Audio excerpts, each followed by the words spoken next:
गुरुओं को नमन करते हुए और बामसेफ के जन्मदाता संस्थापक BS4 और BSP के संस्थापक मान्यवर कांचीराम साहब को श्रद्धा सुमन अर्पित करते हुए, क्योंकि आज उन्हीं के बताए हुए रास्ते पर हम चलने की कोशिश में बहुत कारवां पिछले 45 साल से हम लोग चला कर यहाँ ला रहे हैं। लेकिन मुझे जिम्मेदारी दी गई कि माननीय सांसद जी ने फोन किया कि ऐसे ऐसे जरूरत है पलामू में। हालांकि मेरा प्रोग्राम लगा हुआ था दिल्ली का, तो हमने कैंसिल किया फिर उसको। तो ये कि पहली बात तो ये समझने की ज़रूरत है कि बामसेफ की आवश्यकता क्यों है और उसका उपयोगिता क्या है समाज के लिए। और ये संकल्पना अगर साहब के मन में जन्मी तो कैसी जन्मी। अगर हम थोड़ा उस पर गौर करने की कोशिश करें तो शायद हमें अपनी क्या करना है, हमारा कर्तव्य क्या है, कैसे करना है, शायद कुछ बातें हमें समझ में आ जाए। और जहाँ तक मेरा अपना दृष्टि जाती है पीछे तक कि जिस बहुजन समाज के आंदोलन की बात हम करते हैं वो अब से करीब 176 साल पहले महाराष्ट्र की जमीन से शुरू हुआ था। और दूसरी बात ये भी इम्पोर्टेंट है कि एक पढ़े लिखे व्यक्ति नहीं शुरू किया उसे, महात्मा ज्योतिराव फुले। तो उनको कुछ बात समझ में आई होगी जिंदगी की, आप बहुत सारी बातें उनकी जानते हैं। मैं कुछ टेक्निकल बातों पे आऊँ उससे पहले थोड़ा सा हम लोग अगर इस बात को समझ लें तो शायद हमको अपनी बात क्या है समझ में आए। 1848 में ये कारनामा शुरू किया उन्होंने और आज 2024 है, ठीक है। तो करीब करीब 176 साल जो है हो गए इस कारवां को चलाते हुए।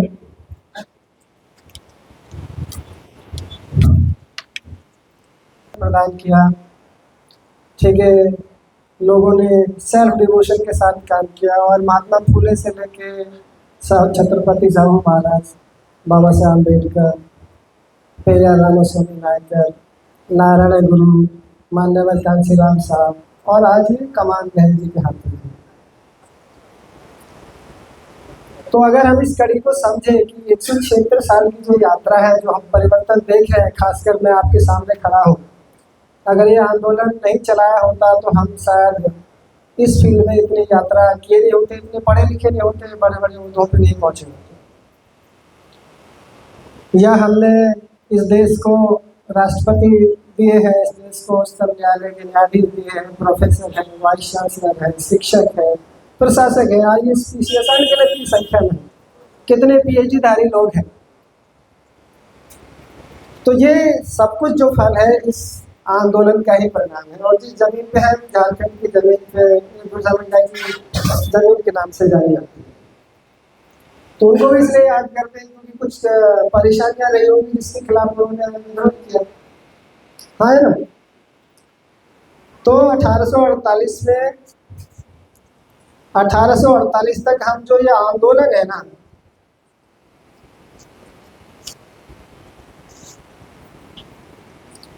इस आंदोलन को किसके नाम से जानते हैं? बहुजन समाज के आंदोलन के नाम से जानते हैं, जिसको आज हम संवैधानिक भाषा में schedule caste, schedule tribes, other backward classes और धार्मिक अल्पसंख्यक जो वर्ग हैं, उन सबको मिला के जो बनता है, क्या बनता है? वो बहुजन समाज बनता है। तो पहले इस बात को समझना जरूरी है कि अगर ये आंदोलन सबका कैसे है, ताकि ये बात हमें क्लियर हो। क्योंकि आजकल देखने में आता है कि शेड्यूल कास्ट के लोग थोड़े ज़्यादा आगे हैं तो वो समझते हैं उन्हीं की आंदोलन है, लेकिन ऐसा नहीं है। ये बात हमें क्लियर होनी चाहिए। और मैं आपसे इसलिए कह रहा हूँ कि 1848 में ये यात्रा जो शुरू की, सबसे पहले महात्मा ज्योतिबा फुले ने शुरू की, ठीक है। वो कौन से समाज से आते हैं आप जानते होंगे, एक माली समाज से आते हो, जिसको आज OBC की कैटेगरी में आता है, ठीक है।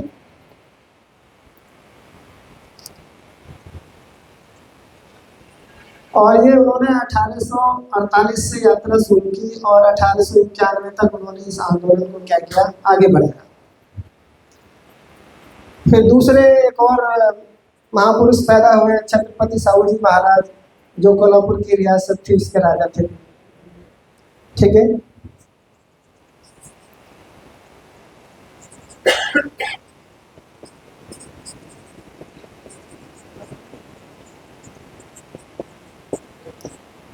ये भी ओबीसी समाज से आते हैं, आपको अगर पता होगा तो। मालूम है कौन से समाज से आते हैं? कुर्मी समाज से आते हैं, जो आज इसमें है ओबीसी की कैटेगरी में। इन्होंने इस आंदोलन को, ठीक है, 1896 से लेके और 1922 तक चलाया इसको। उनकी जिंदगी में घटना घटी थी एक, उसके बाद उन्होंने आंदोलन शुरू किया। फिर देखें तो इसकी जो लीड कमान है, तीसरे नंबर पे पेरियार रामास्वामी नायकर,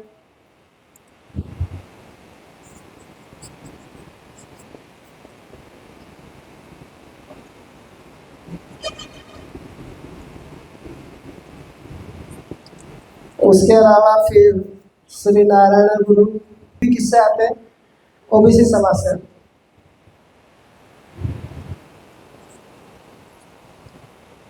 उसके बाद इसकी जो कमान है वो इसी दौरान साहू महाराज के बाद जो है ना, कमान सीधे आएगी इसके हाथ में, बाबा साहेब अम्बेडकर के हाथ में। बाबा साहब अम्बेडकर ने 1922 से लेके और 1956 तक इस आंदोलन को क्या किया, आगे बढ़ाया, छत्रपति साहू जी महाराज के बाद। बाबा साहब कौन से समाज से आते हैं? एससी से आते हैं। उसके बाद मान्यवर कांसीराम साहब ने इसको आगे बढ़ाया। हाँ, अच्छा, ब्लैक सिलेक्शन, ठीक। 2006 तक उनके नेतृत्व में चला। हालांकि 3 में नेतृत्व परिवर्तन हो गया था, उन्होंने कर लिया था, लेकिन फिर भी उसके बाद ये जो कारवां है उसको बहन कुमारी, ठीक है, मायावती जी चला रही है 2006 से और आज तक। ये दोनों भी किससे आते हैं? ऐसे समाज से आते हैं। इसमें हालांकि दूसरे लोगों का योगदान है मुख्तियार, तो खासकर जो इस देश का बहुसंख्यक जो लोग हैं उन लोगों ने ही क्या किया, इस आंदोलन को आगे बढ़ाया। और ये यात्रा इन्होंने शुरू की जब शेड्यूल कास्ट या शेड्यूल ट्राइब्स जो है ना, कहाँ था, सब बिल्कुल पिछले पायदान पे था। जब उसको ज़रूरत थी, दलदल में फंसा हुआ था, तो उसको उस दलदल से निकालने का काम किसने किया? महात्मा ज्योतिबा फुले।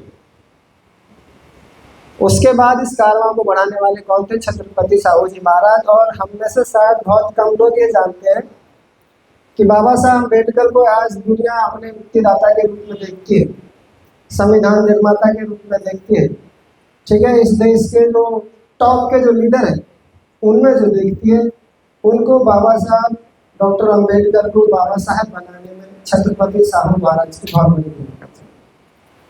शायद हम ये जो लिंक है, इतिहास की जो कड़ी है, इसको शायद हम समझने में चूक करते हैं। क्यों करते हैं कि जब बाबा साहब अम्बेडकर बाहर पढ़ने के लिए गए तो छत्रपति साहू जी महाराज ने उनको सपोर्ट किया। फिर उन्होंने न्यूज़पेपर निकाला, मुक नायक। फिर उसके बाद बहिष्कृत भारत निकाला। 1925 में उन्होंने एक पेपर निकाला था, मुक नायक। मुक नायक का मतलब ऐसे लोग जिनको जबान नहीं होती, उनका नेता। फिर 1927 में उन्होंने बहिष्कृत भारत तक निकाला कि जो जिनको जबान आ जाती है तो समाज से क्या कर दिए जाते हैं, बहिष्कृत कर देना। फिर 1930 में उन्होंने जनता शुरू किया और उसके बाद 1954-55 में उन्होंने प्रबुद्ध भारत की शुरुआत की। लेकिन ये जो कारवां शुरू किया वो छत्रपति साहू महाराज ने उनको पूरा समर्थन दिया और वो उन्होंने आंदोलन शुरू किया महात्मा फुले के बाद में।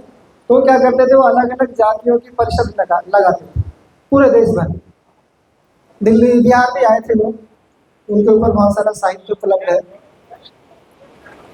तो क्या करते थे वो, साहू महाराज ने एक प्रोग्राम चलाया था कि अगर इस समाज को एक साथ जोड़ना है, ये बिखरे हुए समाज को, जो जातियों में बिखरा हुआ समाज है, अगर इसको एक साथ जोड़ना है, संगठित करना है, तो अलग अलग जो जातियां हैं उनमें नेतृत्व पैदा करना बहुत जरूरी है। क्योंकि सामान्यतः हम क्या करते हैं, क्या करते हैं आपको पता है, अपनी जाति के आदमी के प्रति एक नेचुरल क्या होता है, लगाव होता है। तो सब अपनी अपनी जाति को क्या करते हैं, मजबूत करने में लगे रहते हैं, और समाज बिखरा में क्या करता रहता है, चलता रहता है। तो जब ये 1917 की मॉन्टेग्यू चेम्सफोर्ड की रिपोर्ट आई, और उसमें पहली बार ये तय किया गया कि इस देश में क्या होगी, प्रजातंत्र की स्थापना होगी, तो साहू महाराज को लगा कि जो हमारा समाज है, जिसको राजनीतिक अधिकार मिलेंगे, उस समाज को तैयार करना बहुत जरूरी है, आवश्यक है। उसके लिए उन्होंने अलग अलग जातियों के सम्मेलन लगाने शुरू किए, और उसी सम्मेलन की कड़ी में वो खोज में रहते थे कि कौन कौन से समाज में योग्य लोग हैं, समझदार लोग हैं, समाज के प्रति दर्द रखते हैं, समाज के प्रति कुछ सोच रखते हैं, उन लोगों को खोजा जाए। तो ऐसे ही गंगाराम कामले नाम के एक व्यक्ति थे, जिनको साहू महाराज ने कोल्हापुर, जो रियासत है कोल्हापुर जो शहर है, उसकी नगर पालिका का चेयरमैन बनाया था। गंगाराम कामले चमार जाति के व्यक्ति थे, वो बिल्कुल गरीब परिवार आते थे। तो उन्होंने उनको होटल भी खोल के दिया साहू महाराज ने। और होटल पे क्या करते थे, क्योंकि वो चमार जाति से आते थे, अछूत समझा, तो कोई होटल पे खाना खाने नहीं जाता था उनको। तो उन्होंने पूछा, भाई तेरा होटल कैसा चल रहा है? तो बोला, साहब कोई आता ही नहीं है। तो फिर उन्होंने क्या किया, वो खुद जाने लगे उनके होटल पे, जाके नाश्ता भी करते थे और खाना भी खाते थे। तो क्या करते थे, उनके साथ 2-4 लोग चले गए तो चले गए। फिर उसके बाद उन्होंने खुद पूछा, भाई कुछ काम धंधा तुम्हारा आगे बढ़ा है नहीं बढ़ा? कह रहे, साहब आप ही आते हो या आपके साथ 2-4 लोग आते हो, और कोई आता ही नहीं। तो उन्होंने क्या किया, फिर अपना एक आदेश निकाला अपने राज्य में। देखो शासक कैसे काम करता है। आदेश निकाला उन्होंने कि गंगाराम कामले के होटल पे जो खाना खाएगा और बिल लेके आएगा, उससे लिखवा के कि मेरे यहाँ होटल में खाना खाया है इसने, तो उसका काम राज्य में प्राथमिकता के आधार पर किया जाए। तो लोग क्या करते थे, चले जाते थे गंगाराम कामले से, बोलते लिख के दे दो। उसने बोला, मैं लिख के तब तक नहीं दूंगा जब तक खाना नहीं खाओगे। तो उसके यहाँ क्या गए, होटल पे लाइन लग गई, उसके यहाँ लाइन लग रहती थी दिन भर। तो जब स्वार्थ हो आपके पास जुड़ा हो, तो कैसे उन्होंने ऐसे बदला। फिर वो एक परिषद में उन्होंने, गंगाराम कामले ने बताया कि एक ऐसे ऐसे अम्बेडकर नाम का एक विद्यार्थी है, बहुत बुद्धिमान है, होशियार है, आप उनसे मिलिए। तो साहू महाराज कोल्हापुर से मुंबई चल के गए, करीब 200-250 किलोमीटर की डिस्टेंस। मुंबई की चाल में बाबा साहब अम्बेडकर रहते थे उस टाइम पे। तो जाके मिले वो, उन्होंने, बाबा साहब ने कहा कि आप मुझे एक पत्र लिख दे होते तो मैं खुद चल के आ जाता। एक राजा को क्या ना इतनी दूर चल के आने की जरूरत थी। तो साहू महाराज ने उनसे कहा कि मैं रियासत का राजा हूँ, लेकिन तुम किसके राजा हो? ज्ञान के राजा। और ज्ञान के राजा से एक सत्ता के राजा को खुद चलने के लिए क्या ना मिलने के लिए आना चाहिए, इसलिए मैं आया। तो उन्होंने प्लेटफॉर्म तैयार करके दिया। जब बाबा Saheb Ambedkar London school of economics में गए थे, तो उन्होंने जितने बड़े अंग्रेज नेता थे उस टाइम के, उन सबसे परिचय करवाया उनका, ताकि आने वाले समय में जो बड़ी लीडरशिप है, वो लीडरशिप क्या हो, बाबा साहब अम्बेडकर को पहचाने। और एक पत्र में पढ़ता था अभी कुछ दिनों पहले, एक किताब महाराष्ट्र से पब्लिश हुई है, एक मराठा समाज के व्यक्ति हैं, उन्होंने छत्रपति साहू महाराज के जो लेटर हैं, बाबा साहब के लेटर, उनको पब्लिश किया मराठी में। तो जब बाबा साहब अम्बेडकर गए तो उनका दोस्ताना बढ़ गया। तो बाबा साहब जब लंदन गए थे तो उन्होंने कैलकुलेट करके गए थे, वो करीब उन्होंने हिसाब लगाया था कि मेरा 50 पाउंड में, उस टाइम 50 पाउंड बहुत बड़ी रकम थी, मेरा 2 साल का खर्चा चल जाएगा। लेकिन महंगाई की वजह से क्या वो पैसे कम पड़े, तो उन्होंने साहू महाराज को एक चिट्ठी लिखी, और उसमें लिखा कि आप मुझे अपना मित्र कहते हैं, तो मित्र होने के नाते मैं एक आपसे गुजारिश करता हूँ कि मैं हिसाब लगा के आया था कि मेरा 50 पाउंड में क्या करेगा, काम चल जाएगा मेरा, लेकिन चलेगा नहीं, मुझे 100 पाउंड की जरूरत है। तो मैं आपको लोन मांगता हूँ, और मैं आने के बाद क्या करूँगा, वो लोन आपका चुकता कर दूँगा। उसी ने उन्होंने चिट्ठी लिखी साहू महाराज ने। उस टाइम लॉर्ड चेम्सफोर्ड करके जो है ना सबसे बड़े क्या ना अधिकारी थे, भारतीय सचिव। भारतीय सचिव के नीचे वायसराय की पोजीशन आती थी, तो वायसराय से भी बड़ा ओहदा था वो उसका भारतीय सचिव का था। तो उस टाइम मॉन्टेगू चेम्सफोर्ड की रिपोर्ट तैयार होनी थी, तो साहू महाराज ने उनको चिट्ठी लिखी कि अम्बेडकर नाम के एक शख्स को मैं भेज रहा हूँ, आप उनसे मिलिए, उनकी बात को ध्यान से सुनिए। तो गए, बताते हैं आधा या पौना घंटे की मुलाकात हुई उनकी, और लॉर्ड चेम्सफोर्ड इतने इम्प्रेस हुए उनसे बात करने के बाद, उन्होंने उनको तुरंत ऑफर दिया बाबा साहब अम्बेडकर को कि आप यहाँ क्या कर रहे हो, आप भारत जाओ और मैं अपनी सरकार को यह आदेश देता हूँ कि आपको जो बॉम्बे लेजिस्लेटिव काउंसिल है वहाँ का मेंबर नियुक्त करेंगे।